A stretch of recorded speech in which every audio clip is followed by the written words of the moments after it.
I read in the news last night they reckon there could be a vaccine by the end of the year, and they're making plans to roll it out within 3 months of that. Although a bunch of scientists have said something, don't bet on it. It could take up to a year to get everyone vaccinated. Well, yeah, that's exactly. Okay, right, it's ready. Okay, everyone, go to the thing. Off we go. Well, I'm sure you could train people up quite easily because, I mean, at the end of the day, it's just giving an injection, isn't it? Yes, that's true. People give themselves injections. If they've got like diabetes or something, you can train them to give themselves injections. So why can't you train someone to administer a vaccine? Yeah. I mean, that is a monumental undertaking, though. It's a lot of people. So it takes a lot of leadership from the top to organise that properly. Which we're struggling with at the moment, aren't we? Yeah. What do you think of this Trump thing? Because I find it weird that he did this debate, was it Wednesday night or Thursday night? And then Friday he's got COVID and he's gone to hospital. Yeah, I mean, well, we don't know, do we? It's Occam's razor says, well, he's just got it, but it is very convenient. It will help him tremendously. Do you think it will help him? Yeah, just like it did with Boris. Yeah, I was going to say Boris had quite positive, a lot of sympathy, didn't he? Yeah, well, all the people who hate everyone and hope that everyone dies suddenly are very nice people. And oh, poor Boris, oh, he's working so hard. Stop criticising him. It's the same people who just hate everything. I didn't know whether it might highlight the fact that he's got it, how useless his management of the COVID crisis has been. Well, it does, yeah, but that's not how it works. But it won't play out in the election. No. I had a COVID test last week. Oh, really? Yeah. Oh, actually, that might have had my name. Yeah, it's got my name and number on it. I don't know if I want that on there.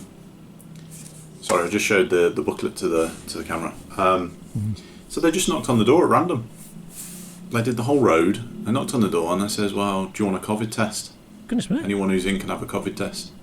Right. And it was from the council on behalf of NHS England, and they basically said, "Here's the kit," and it's basically a home test kit. Yeah. But instead of putting it in the post box, they pick it up and put it in the post box for you. Right. Okay. But yeah, it was. Have you had one? No. It's uncomfortable. Oh, yeah. So it's a thing you have to stick up your nose or something? So you get a big long swab. Yeah. And then you rub it on your tonsils, and that's a bit gaggy. And obviously, doing it yourself, you're not supposed to touch your tongue or your teeth because they'll have other things on there. Yeah. So you got to rub your tonsils, and it's quite difficult doing it to yourself because your tongue automatically wants to jump up. Yeah. And you want to pull it out because you're gagging, and then you've got to whack it up your nose until you feel resistance and spin it round, and that's not nice either. Stick until it touches your brain, then give it a good wiggle. Basically. And then you stick it in a vial and let it go. But I mean, I actually thought that was quite a good idea. It is a very good idea, yeah. Because we're high risk. If you catch a load of cases, get those to self-isolate, then surely you can bring the R number down quite quickly, I would have thought. Yeah, at the very least it's got to make a difference. Even if half the people don't do it properly.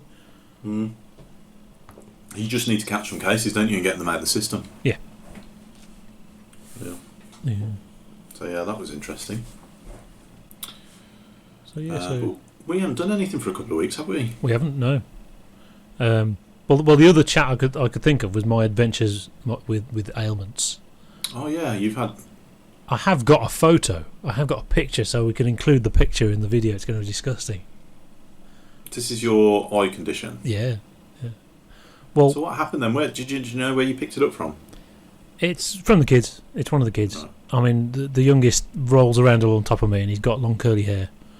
So his hair went in my eye, and and I had So I've been working at home quite a lot. I haven't been at work very much, but there's a sort of crunch point where I said, okay, right, I'm definitely going to be in like the 28th or whatever it was. That's last Monday, because it was getting a bit dodgy, and HR were emailing me and things like this. So I thought, okay, right, So I said, I'm definitely going to be on the 28th. So it's like the Tuesday or the Wednesday the week before I get conjunctivitis. So Yeah. I just get the eye drops. You know, you go to the chemist and you say, do you want the eye drops or do you want do you want to smear goo into your eye? Yeah, I'll have the eye drops. It's fine. But it just wasn't enough, and this Really? yeah, really bad, and it all puffed up, and these spots spread across my face. Oh Jesus! Proper massive spots. And I mean, it was just horrendous, you know. So at the weekend, I had it was the Saturday when it got so bad. I called 111 and all that, and I ended up going into the local hospital to see the out of hours doctor. Yeah. And then they sent me to the eye specialist hospital in Birmingham. Oh right. So they gave me antibiotics and the gel stuff to put in my eyes, and also some sort of weird cream for the spots as well. Yeah. And it is miraculous how fast it went away. I think you can just. I mean, I bet you couldn't see it when you could see me, but on the video, Actually, I think I could. Was it in your right eye? Yeah. Yeah. You can see it's I a could- little I could bit funky tell. still, and it's slightly red around. But yeah, I mean, I knew you'd had it. You see. That's true. But if I didn't know you had it, would I have spotted? I would have said there's something maybe a bit wrong because it seemed a little bit closed as well, as if it was sore. I don't know, but yeah. Yeah. So that was the thing, and then all the scabs just fell out on Thursday and Friday. It was disgusting. So I had to keep, you know, sort of running to the bin and washing my hands. Oh god. This is while you're at college. No, that's the thing. There's no way I could go in. I was also properly. Did you send them a picture? Yeah. You say, look. I had to. Well, first of all, I got the thing the doctor wrote me. I said, "Can you put on there that I can't drive? Because this is not convincing at all." Yeah. And but then the response was, "Well, can't you do a car share?" So I was like, "Oh shit!" You know. What, how college? Yeah. College said that. Yeah. So I was thinking, well, how can I? I've got And to you show them how organised bad this is. So I thought, well, I'll have to send them a picture, and I sent a warning saying this isn't very nice. And what did they say? What was the response? Oh yeah, definitely. You know, yeah. Once they've Stay seen at home, it, Kev. it was yeah, because it's something that looks is actually very catching, looks horrific, and at the moment, I mean, bloody hell, you'd scare everybody away. So you know, That's the thing with conjunctivitis, is extremely catching, isn't it? yeah, and obviously, I was, even at home, it's an issue, you know. But we're already well versed in washing our hands and all that stuff. Do And you not- think, because aren't you on some kind of immunosuppressants for your eczema? Yes, which is now finished, and I'm now on something else. Right. When did that finish? A couple of weeks ago. So I don't know if it's related. It might be 'cause related. I wonder if you got a severe dose because of those. The tail end of that. It could have been, yeah. My immune system went crazy, kind of thing. Oh, Jesus. It doesn't sound very pleasant, I've got to admit, Kev. Yeah. I mean, I did the actual eye thing. I don't mind that, but obviously I was extremely sort of down and out, feeling the cold and you know, flu-like symptoms, which is not good at the moment. How do you feel at the moment? You feel I'm fine now. You're over it, yeah? Yeah, it is. It's amazing how fast it's disappeared. So again, it's totally unconvincing. Was there anything wrong? Come back now! Look at the picture. Look at the picture. This looks like prosthetics. Is it good to be back at work? Have you actually been in? A bit, A bit. but now it's properly, you know. Yeah. So, which I didn't. Okay, in the summer, I was like, well, why would I ever go back in ever again? But I've found now, when everything's active, I feel like I'm in a goldfish bowl. You know, in Red Dwarf with Holly on the screen, Yeah. I feel like Holly. Everyone's there, and it's me on the screen.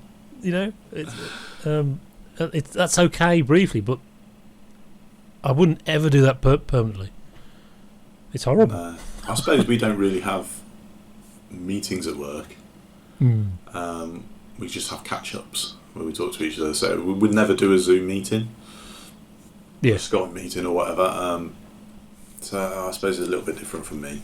Most people will do Zoom meetings and stuff like that, and I can't imagine that being as productive as sitting in a room. Oh, it's better than sitting in a room. For meetings, definitely do it remotely. Really? Definitely, yes. And meetings are the most wasteful, pointless, time-consuming nonsense where everyone has to have a say. But you can just mute them now. Well, surely it's a case of so whoever's running the meeting making sure it's productive. Elon Musk had this, didn't he? Really? At Tesla, he sort of said he didn't want meetings. He said if you're, basically stuck in endless meetings, you're actually not doing anything. Yeah. I mean, I've having worked for a large different large organisations for a long time, for 20 years. It used to be worse. It used to be so ridiculous. Where we'd have a staff development day and we would just have a meeting all day, and we'd achieve nothing. People would just use it as a thing to vent. Talk about what we would be doing if we didn't have a meeting. Yeah. But there is a push against it. Obviously, there's a psychological thing. But for some people, they think it's bad.